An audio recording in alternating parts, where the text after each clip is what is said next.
guys, welcome back to this channel. It has been quite a while since I posted a video, but it was time for me to start talking about something that I've had in my life for 10 years now.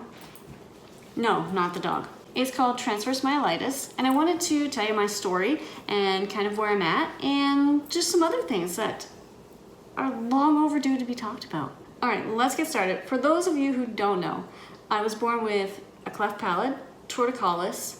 Both were corrected with surgeries, and then as a teenager I had braces and a final jaw surgery to kind of close everything there.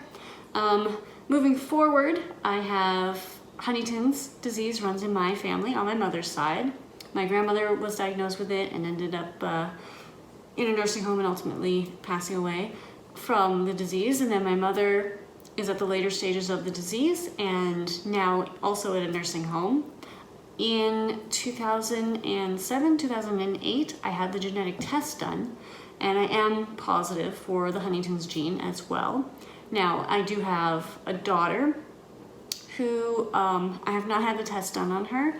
I was supposed to, and then I saw the really big needle and decided not to because I would have kept her either way. So she's here, and until she's 18, we probably won't know anything about her genetics either. That being said, what did transpire during my pregnancy was a whole other health issue that I didn't see coming. I don't think anyone could see this one coming. So what happened was, during the pregnancy I wasn't feeling very well, and I kept going to my family doctor with these problems, but they kept writing it off to the pregnancy. And then I had a C-section. She was born, and I still was not feeling good at all. And it took about even when she was born, I didn't come back after that C-section. I just didn't come back around like somebody expects to come back around. So then about 6 months after she was born, I had the MRI results come in, and it did show that I had a lesion on the C6 of my spine. And my family doctor, I remember, because he called me up on a Saturday from home, and he said, "You do have something wrong with you. It's called transverse myelitis, and you could be paralyzed. So you're gonna have to go to the hospital for IV steroid treatments."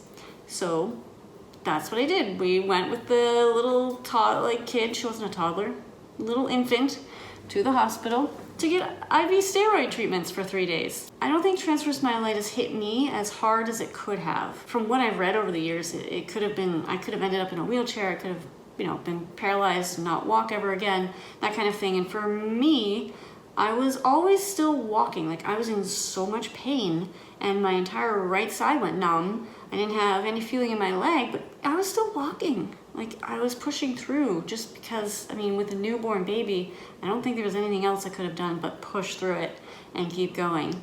And that was one of the things I haven't even stopped to think about really up until making this video right now. It's why did I just push? Well, I didn't have a choice. So I pushed through all the symptoms, I pushed through all the pain, kept trying to figure out what was going on with my body. So the doctors really didn't have any specific advice or treatment for transverse myelitis, but at the time they did say I should be prepared for this to turn into MS.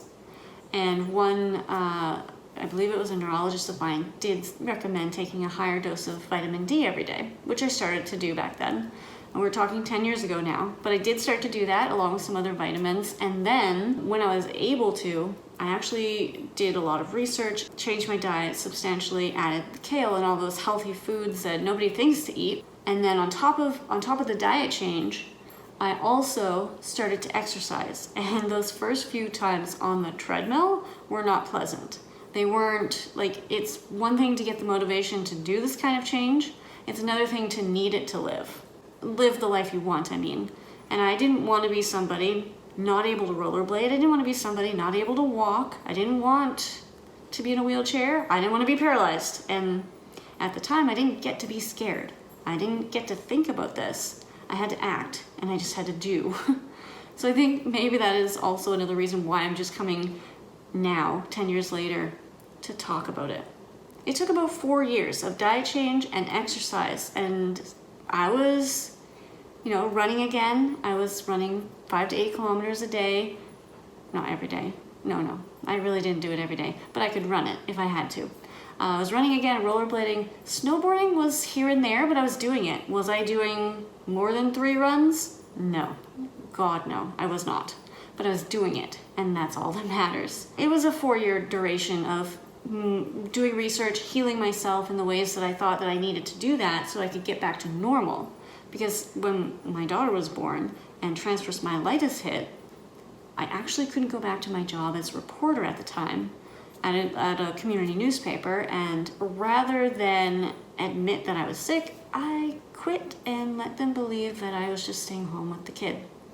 It was less embarrassing. 4 years go on, and I think that I've got myself built back enough that I could go back into the workforce full time, and I give that a try. And unfortunately, it didn't seem that that was going to be how my life was going to play out per se, in the way that I wanted. Like, I expected big things of myself. I pushed harder than anybody else. I had to continuously, eat the right things, exercise the right way to keep my body moving and to keep me functioning, all while raising a child, all while, moving community to community and trying to adapt to this different lifestyle. So when I couldn't do the full-time work like I wanted, it was kind of like a blow in the guts a little bit. But really what I want to talk about is the fact that I have transverse myelitis, and it doesn't just hit you and vanish. You're left with symptoms for the rest of your life. Whether you walk again or not, you're stuck with a lot of things that nobody talks about. And that's why I'm making this video. I'm starting to talk about it and my entire journey with transverse myelitis and Huntington's disease. And I'm hoping that there's some people out there that want to connect and tell their stories, and we don't have there's not enough of us sick in one town or location for us to have support groups, which sucks. So I'm hoping in making this video that we can connect and kind of, help each other out, communicate, chat, educate. I'm gonna make more of these videos if you would like. I can tell you a lot of stories. I can tell you the ridiculous story that happened when I went in for those IV treatments. I cried, and the RN made me do it. I can also tell you about the doctor who didn't know what transverse myelitis was and what he did about that. If you'd like to know, let me know in the comments below. And until then, subscribe, like, and do all that cool stuff with this video so that we can continue chatting about transverse myelitis.